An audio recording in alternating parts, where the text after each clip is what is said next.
Hello class, today we will see here merits and demerits of the harmonic mean. What are the merits of harmonic mean? That its value is based on all the observation of data. It is less affected by the extreme value. It is suitable for further mathematical treatment. यहाँ पे देखो ये जो merits and demerits है ना, ये क्या हो जाते हैं कि थोड़ा बहुत एक दूसरे के जैसे ही रहते हैं. मीन्स यहाँ पे देखो वैल्यू क्या है, बेस्ड ऑन ऑल ऑब्जर्वेशन है. एक्सट्रीम वैल्यू से क्या हो जाता है, हार्मोनिक मीन में हम क्या करते हैं, सभी ऑब्जर्वेशन ऐड करते हैं. तो एक्सट्रीम वैल्यू अगर आपकी फ्लक्चुएट हो रही है, यहाँ पे देखो अगर आपका एग्जाम्पल्स में 5, 6, 7 और यहाँ पे अगर लास्ट मेरा 100 है, तो क्या हो जाएगा, मेरा ये जो हार्मोनिक मीन है ये एग्जैक्टली कैसे आना चाहिए कि 5, 6, 7 के कहीं पे नियर आना चाहिए. पर ये क्या हो जाएगा, हार्मोनिक मीन मेरा सडनली 25 या फिर 30 के रेंज में जाएगा. सो क्या हो जाता है ना, अगर मेरी एक्सट्रीम वैल्यू बहुत ज़्यादा फ्लक्चुएट हो रही है, बहुत ज़्यादा बढ़ रही है, so it is affected by the extreme value. It is suitable for further mathematical treatment and it is strictly defined. confusion नहीं है कि इस पे डिपेंड है, ये चेंज हो गया तो आपका हार्मोनिक मीन भी चेंज हो जाएगा. नो, यहाँ पे क्या है, it is strictly means defined है. डेफिनेशन कहीं पे भी क्या नहीं है, आपकी कन्फ्यूजन क्रिएट करने वाली नहीं है. ओके, ना it is not simple to calculate and easy to understand. Obviously हम क्या कर रहे हैं, हर एक का रेसिप्रोकल ले रहे हैं. सो क्या है, it is somehow difficult, okay, and not easy to understand. Cannot calculate if one of the observation is 0.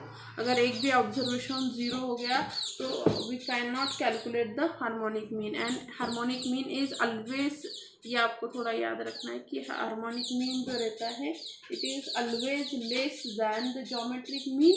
And क्या है ये आपका अरिथमेटिक मीन से कम ही होता है. Now find any number of the positive value variable whose arithmetic mean is less than geometric mean is less than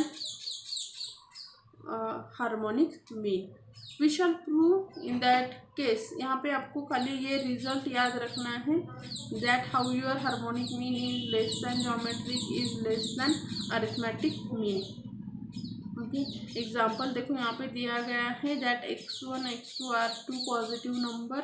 तो आपका यहाँ पे अरिथमेटिक मीन क्या आ जाएगा, arithmetic mean of x1 and x2 is equal to x1 plus x3 divided by 2. Geometric mean क्या रहेगा, under root of, यहाँ पे कितने नंबर से, 2 रूट से हमने, तो यहाँ पे क्या आ जाएगा x1 into x2. And harmonic क्या आ जाएगा 2 अपॉन,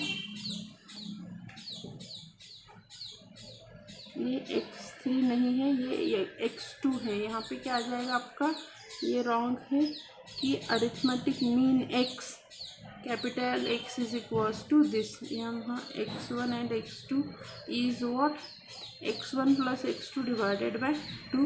ये आपका हार्मोनिक मीन आएगा. If you solve it, what you gate,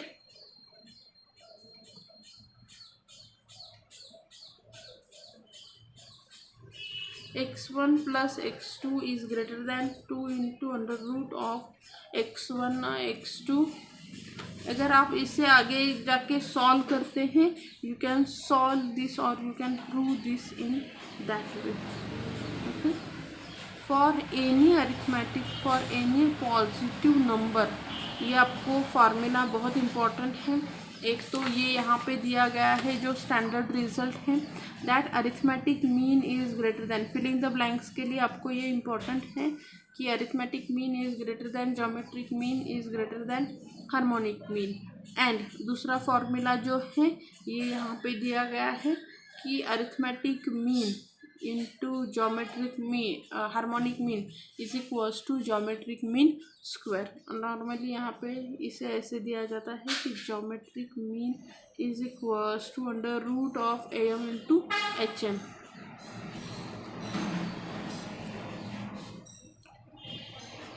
standard format में ऐसे दिया जाता है कि GM is equals to under root of AM into HM, ऐसे दिया रहता है, या फिर ये ऐसे। ओके, आपको एटलीस्ट इसके बेसिक फार्मूला वगैरह भी आपको आने चाहिए। नेक्स्ट जो मेथड है वो आपकी है root mean square method. Okay, the root mean square method.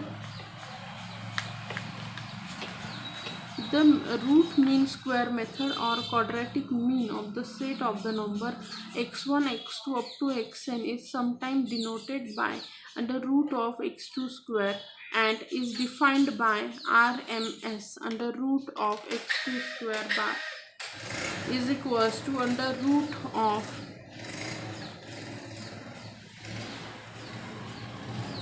summation j runs from 1 to n x j square divided by n. So आपका यहाँ पे क्या आ जाएगा, under root of x square divided by n. RMS is nothing but what, root mean square.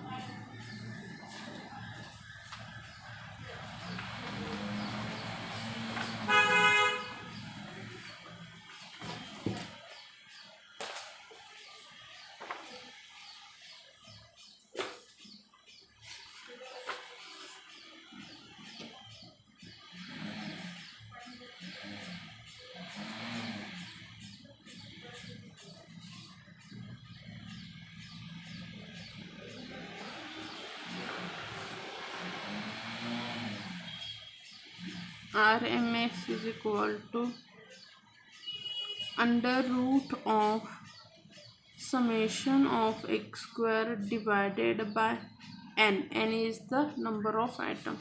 मतलब यहाँ पे अगर आपको फ्रीक्वेंसी 1 2 3 4 5 ऐसे यहाँ पे देखो उन्होंने दी गई है आपको कि 1 3 4 5 7 का RMS क्या हो जाएगा, 1 square plus 3 square plus 4 square plus 5 square plus 7 square divided bye कितने नंबर ऑफ एलिमेंट है, 1 2 3 4 5। सो RMS क्या आ गया, 4.47। This is the way to calculate the root mean square. तो यहाँ पे देखो आपको अगर फिलिंग द ब्लैंक्स का आ ही गया तो एटलीस्ट आपको ऐसे कुछ नंबर दिए गए, ऐसे नंबर दिए गए तो उसका RMS निकालना आना चाहिए। क्या आएगा RMS, इतना आ जाएगा। या फिर आपको फिलिंग द ब्लैंक्स के लिए ये जो है ये इम्पोर्टेंट है कि कैसे डिनोट किया जाता है, ये वाले टर्म्स आपको इम्पोर्टेंट हैं। अभी नेक्स्ट जो है वो क्या है, क्वार्टाइल, डेसाइल एंड परसेंटाइल। अगर आपको लास्ट टाइम मैंने आपको बताया था, याद रहेगा, सो कि आपका ये क्वार्टाइल डेसाइल मतलब क्या है कि हमने देखा है कि आपका एवरेज है, एवरेज 2 टाइप्स में आता है। एक तो आपका मैथमेटिकल एवरेज रहता है, एक पोजिशनल एवरेज रहता है। तो हमने मैथमेटिकल का देखा, अरिथमेटिक मीन देखा, ज्योमेट्रिक मीन, हार्मोनिक मीन देखा। पोजीशन में हमने मीडियन देखा, मोड देखा। अभी ये जो मीडियन रहता है, मीडियन इज डिवाइडेड इनटू 3 सब part, that quartile, decile and percentile.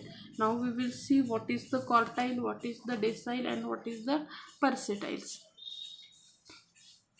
तो फर्स्ट मैं आपको जो बेसिक इंफॉर्मेशन बता रही हूँ कि क्वार्टाइल्स मीन्स क्या है, कि सपोज मैं जो निकाल रही हूँ एवरेज निकाल रही हूँ किसी भी, मेरे पास क्या है कि एक क्वार्टाइल फॉर्मूला लिख लेते।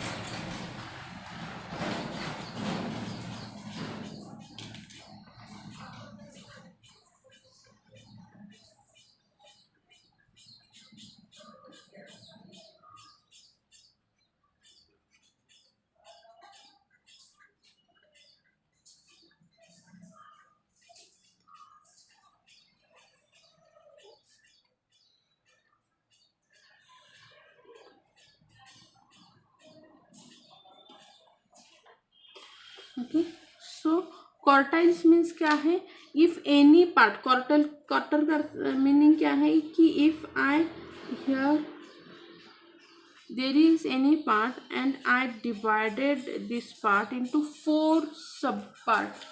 क्वार्टाइल का मतलब क्या है, तो ये मेरा क्या हो गया फर्स्ट, इसे क्या कहते हैं Q1 फर्स्ट क्वार्टाइल, ये आपका हो गया Q2 ये आपका हो गया Q3 एंड ये लास्ट जो Q4 मतलब क्या है कि किसी भी चीज़ का ये क्या है मेरा 1/4 पार्ट है, ये क्या है मेरा 1/4 पार्ट हो गया। ये क्या हो गया, ये पूरा अगर मैं कंसिडर करूँ क्वार्टाइल Q2 का मतलब क्या है, ये पूरा क्या हो गया आपका Q2 मतलब ये उसका 1/2 पार्ट हो गया। ओके, और अगर हम Q3 के बारे में बात करें, Q3 मतलब कौन सा पार्ट हो गया, ये पूरा जो है ये Q3 पार्ट हो गया। ओके, Q3 का मतलब रहता है 3/4 पार्ट। ओके, ये जो है और लास्ट में फिर क्या हो गया आपका होल ऑब्जर्वेशन। तो ये है आपके बेसिक क्वार्टाइल की डेफिनेशन। तो यहाँ पे हम क्या करेंगे, जब हम Q1 लेते हैं तो हम जो भी टोटल नंबर ऑफ ऑब्जर्वेशन है या फिर आपका फ्रीक्वेंसी है, number of frequency divided by tooth, n/2 जो क्लास रहता है उसे क्या कहते हैं फर्स्ट क्वार्टाइल, उसे क्या कहते हैं, ये रहता है आपका Q1 4th। जो n/2 क्लास जो रहता है ये क्या, इसे एक्चुअली हम मीडियन क्लास भी कहते हैं, मीडियन क्लास या फिर आप उससे Q2 भी कह सकते हैं। जो आपका N3 n/4 जो क्लास होगा उसे क्या कहते हैं हम Q3 कहते हैं, उसे क्या कहते हैं Q3 कहते हैं। Okay, so this is the way to find out the quartile. Quartile का मतलब ये हो गया। अभी मैं क्या करूँगी, what is the meaning of then deciles, what is the meaning of deciles. Deciles मतलब क्या है फिर,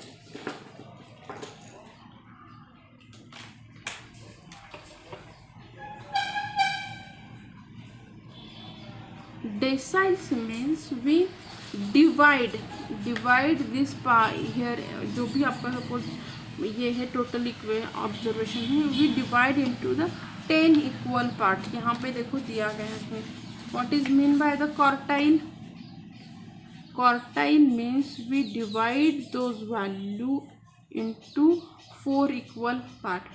डेसाइल मतलब क्या रहता है, divide the value into 10 equal part, it is called as the decile and denoted by D1 और D2 D3 D4 D5 up to D9 तक रहता है।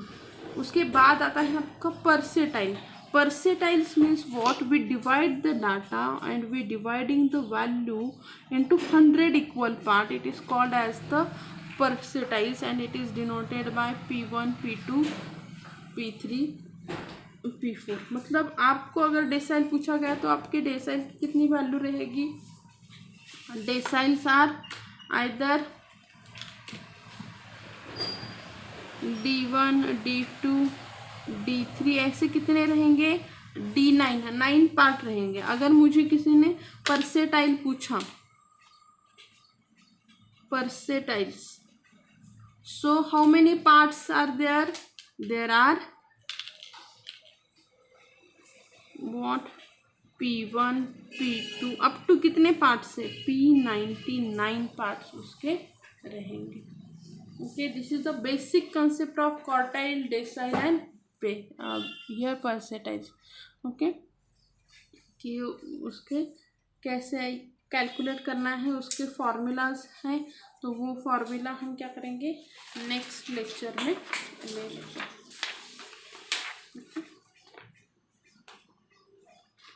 Thank you.